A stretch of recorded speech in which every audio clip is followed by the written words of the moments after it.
is tot die mag 23, so dit gee vir my laag van 2 tot die mag 92 tot die basis 2, so dan weet ek, dit kan net gelyk wees aan 92. Ek wil hê hulle moet toeganklik wees en intelligent wees. Iemand wat toeganklik is, iemand wat vriendelik is, wat met mense kan werk. Nou is 'n mens, ek kan na die tyd lekker met jou gesels. Obviously nie iemand wees wat nooit beskikbaar is nie. Vriendelikheid is regtig cool, is regtig lekker as iets net met jou kan kom sê en vir jou sê waar kan jy verbeter en so.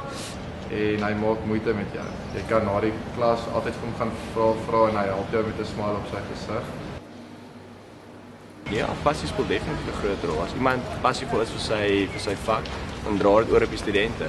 As iemand daar staan met 'n baie vervelige, eentonige stemtoon, dan waarskynlik is almal aan die slaap. En die Blackberries onder die tafel kom uit. Dis maar net die twee gaan maar net saam. Mens kan baie keer agterkom of die dosent hierdie net doen omdat dit sy werk is of doen hy dit omdat dit actually vir hom lekker is.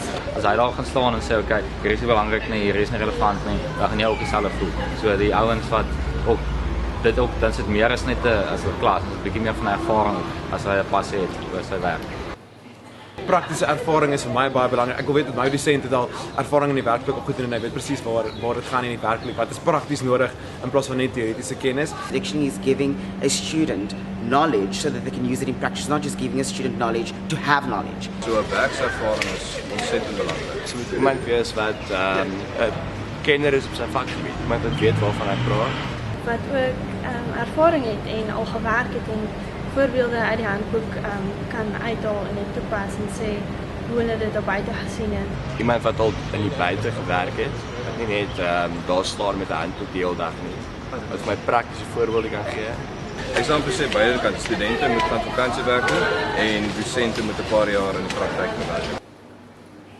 So min as moontlik woorde wat so maklik as moontlik is om te verstaan.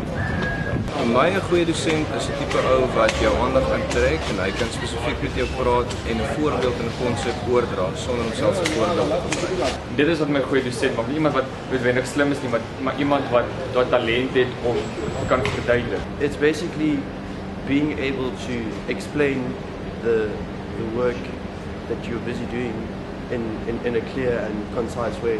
As jy iets goed genoeg ken, gaan jy dit you'll be able to explain it in the simplest form. Feit dat hy sy vak kan interessant maak. En daarmee is dit soos dat hy jou aandag kan hou. En ek voel baie dosente sukkel nogal redelik daarmee om dat jy 5 minute om kan luister. Ek dink 'n goeie afruiling tussen die twee is 'n ou wat kan sê luister, ek verstaan die werk so goed dat ek dit vir jou in 'n basiese manier kan oordra dat wanneer jy gekonfronteer word met die praktyk, dat jy kan sê reg luister, in beginsel dit is hoe dinge werk en dan weer dat op die einde. Dit is baie maklik om 'n beginsel op die bord net te grafiek te trek of 'n ding te verduidelik, maar om dit oor te dra is heeltemal 'n ander ding. En dis dink ek dit sê die ouens apart. Hier gaan dit oor om jou kennis oor te vertel en te verduidelik aan die studente sodat hulle kan verstaan.